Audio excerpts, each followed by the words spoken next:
Artificial artificial intelligence मशीनों द्वारा मानव बुद्धि का अनुकरण है।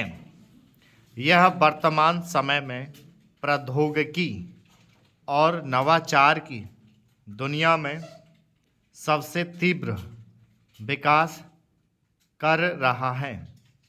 इसलिए आज के युग को आर्टिफिशियल इंटेलिजेंस का युग कहा जाता है। यह विभिन्न प्रकार की चुनौतियों व संकट का हल कर सकता है, लेकिन साथ ही मानव समाज के लिए संकट भी बन सकता है, जिस कारण इसके प्रयोग को लेकर सावधानी भी बरतने की आवश्यकता है। इसका शाब्दिक अर्थ कृत्रिम तरीके से विकसित की गई बौद्धिक क्षमता है। यह एक ऐसी तकनीक है जिसमें एक कंप्यूटर अपने प्रोग्राम में दिए जा रहे निर्देशों को समझने के बाद उन्हें संरक्षित करता है और उसके आधार पर भविष्य की ज़रूरतों को समझते हुए निर्णय लेता है तथा उसके अनुसार कार्य करता है। इसके माध्यम से अब मशीनों के बीच संवाद करना संभव हो गया है। इस तकनीक के अंतर्गत speech, visual perception, language identification और डिसीजन मेकिंग आदि का वर्णन किया जा सकता है। इस तकनीक के जनक जॉन मैकार्थी हैं। इस तकनीक ने रोबोटिक्स क्षेत्र में क्रांति ला दी। इसके माध्यम से कंप्यूटर सिस्टम या रोबोटिक सिस्टम तैयार किया जाता है, जिसे उन्हीं तर्कों के आधार पर संचालित करने की कोशिश की जाती है जिसके आधार पर मानव मस्तिष्क का कार्य करता है। यह पूर्णतः प्रतिक्रियात्मक, सीमित स्मृति, आत्म चेतन एवं मस्तिष्क सिद्धांत पर कार्य करता है।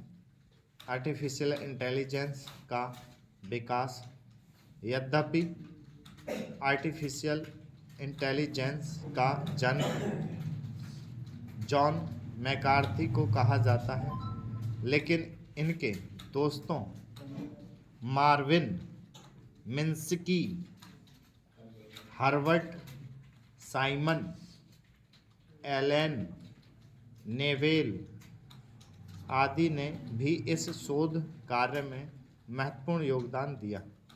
इस तकनीक का विकास 1950 के दशक में ही प्रारंभ हो गया था, लेकिन इसकी महत्ता को 1970 के दशक में पहचान मिली, जब जापान ने सर्वप्रथम इसकी पहल की और वर्ष 1981 में फिफ्थ जनरेशन नामक योजना की शुरुआत की थी।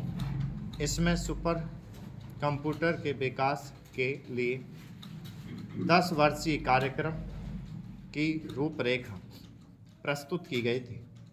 ब्रिटेन ने इसके लिए एलवी नामक का एक प्रोजेक्ट बनाया। यूरोपीय संघ ने भी इस संदर्भ में एस्प्रेड नाम से एक कार्यक्रम की शुरुआत की।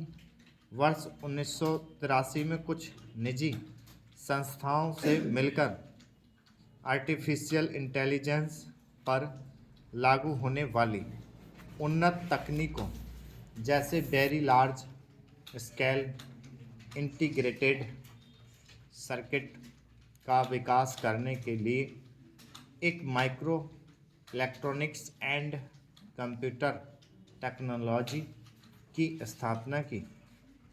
आर्टिफिशियल इंटेलिजेंस के प्रकार निम्न हैं। टाइप 1 रिएक्टिव मशीन, यह मशीन स्थितियों पर प्रतिक्रिया कर सकती है। ऐसी मशीनों में मेमोरी की कमी होती है। यह सभी संभावित विकल्पों का विश्लेषण करती है और सर्वश्रेष्ठ को चुनती है। टाइप 2 सीमित मेमोरी, यह भविष्य के लोगों को सूचित करने के लिए पिछले अनुभवों का उपयोग करने में सक्षम होती है। इसका उदाहरण सेल्फ ड्राइविंग कार हो सकता है। ऐसी कारों में निर्णय लेने की प्रणाली होती है। टाइप 3 मन का सिद्धांत, यह दूसरों को समझने के लिए संदर्भित करता है। इस प्रकार का आर्टिफिशियल इंटेलिजेंस अभी तक उपलब्ध नहीं है। सेल्फ अवेयरनेस, यह आर्टिफिशियल इंटेलिजेंस का उच्चतम और सबसे परिष्कृत स्तर है। ऐसी प्रणालियों में स्वयं की भावना होती है। इसके अतिरिक्त उनके पास जागरूकता, चेतना आदि होती है। इस प्रकार की तकनीक वर्तमान में नहीं है, परंतु इस क्षेत्र में शोध चल रहा है। यह तकनीक निश्चित रूप से एक क्रांति होगी। इस प्रकार कहा जा सकता है कि जैसे जैसे कंप्यूटर साइंस और तकनीक का विकास हो रहा है, वैसे वैसे आर्टिफिशियल इंटेलिजेंस के क्षेत्र में भी नवीन प्रयोग हो रहा है। आर्टिफिशियल इंटेलिजेंस के लाभ अनुप्रयोग, इस तकनीक का सर्वाधिक महत्वपूर्ण उपयोग स्वास्थ्य क्षेत्र में हो सकता है। इस तकनीक से सर्जरी, पर्यवेक्षण आदि में मदद मिल सकती है। साथ ही ग्रामीण क्षेत्रों में भी इसकी मदद से इलाज किया जा सकता है। इसके द्वारा कीटनाशकों तथा उर्वरकों के दुरुपयोग को रोका जा सकता है। इसके माध्यम से विनिर्माण उद्योग में क्रांति लाने की संभावना है। रक्षा की दृष्टि से भी इस तकनीक का काफ़ी महत्व है। उदाहरण के लिए युद्ध में या सीमा पर सेना के जवानों की जगह रोबोट का प्रयोग किया जा सकता है। साथ ही साइबर सुरक्षा के क्षेत्र में धोखाधड़ी का पता लगाना, ऑनलाइन फ्रॉड आदि पर नियंत्रण किया जा सकता है। शिक्षा के क्षेत्र में यह महत्वपूर्ण हो सकता है, क्योंकि यह शिक्षण प्रबंधन जैसे कार्यों को सुलभ बना सकता है।